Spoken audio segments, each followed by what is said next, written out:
Hey everyone, so your hat is finally ended. And there it is. You're all done. Finished your hat off. Cut the yarn and pulled it through to make a little knot at the end. Now it's time to finish off the top and the bottom. So you get a darting needle, or I just use a round tip needle.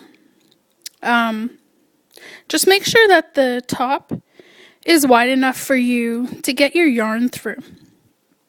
So anyway, make sure your top is nice and snug, and it should be a tight circle. And then all I do is it comes out one way. I feed it back through, not in the same hole, but a hole a little further back. And I just go around, just follow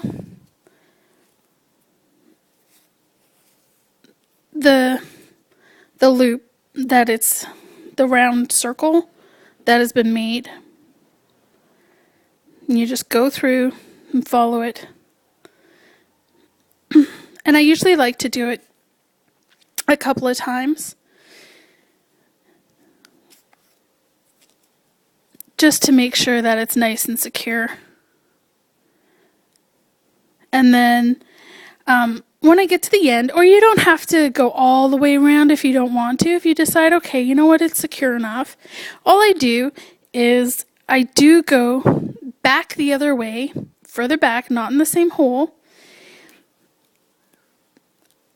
just once. Even if it's only a few stitches, that's been done. And then that way that just stops it from unraveling. So it's now done, right?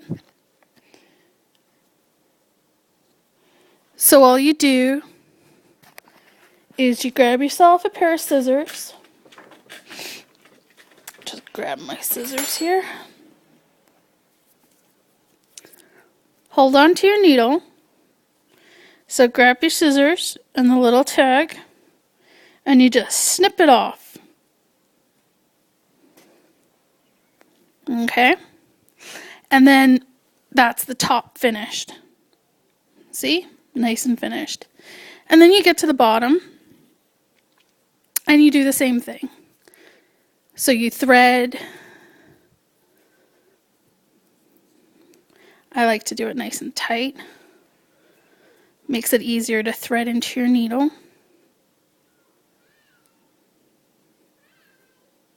And then when you're at the bottom, you'll see there's a section, and that's where your join is. And all I do is I just start threading it in amongst, kind of willy-nilly, in between. You don't want to run it on top because then you'll see the lines. But you just start sewing it in. And you pull it down a little tight so it looks like that. And then it'll finish off your end really nicely. So you just keep feeding it in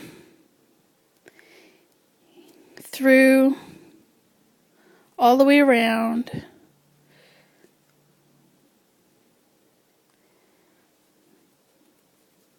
And I like to do a few spots. Don't pull it tight because you don't want it to bunch all the yarn, because then it'll be very noticeable. Okay?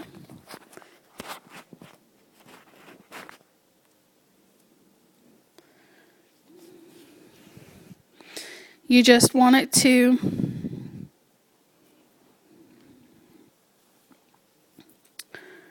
go through loops here and there.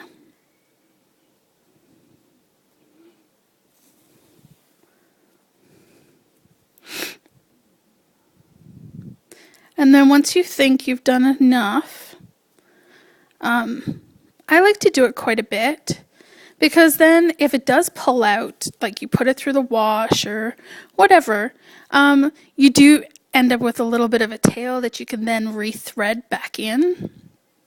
If you make it too short, you end up with a problem because there's not enough fabric to then keep your hat from unraveling. So I like to get it in there nice and tight. Do quite a bit. And then what I do to finish it off, instead of cutting it down here, I thread it in. So we'll go closer.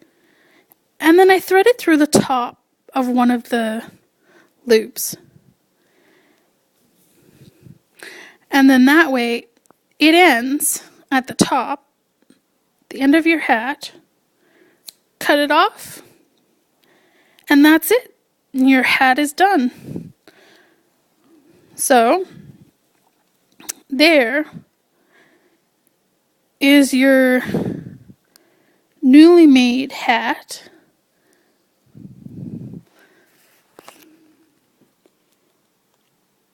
So that is one side.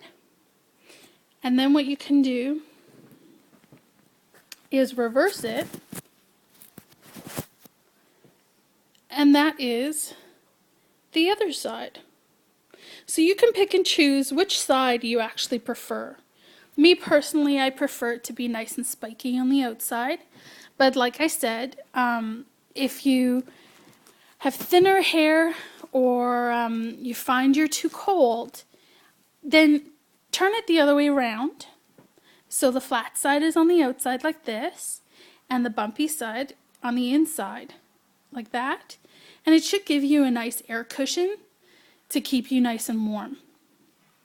Okay?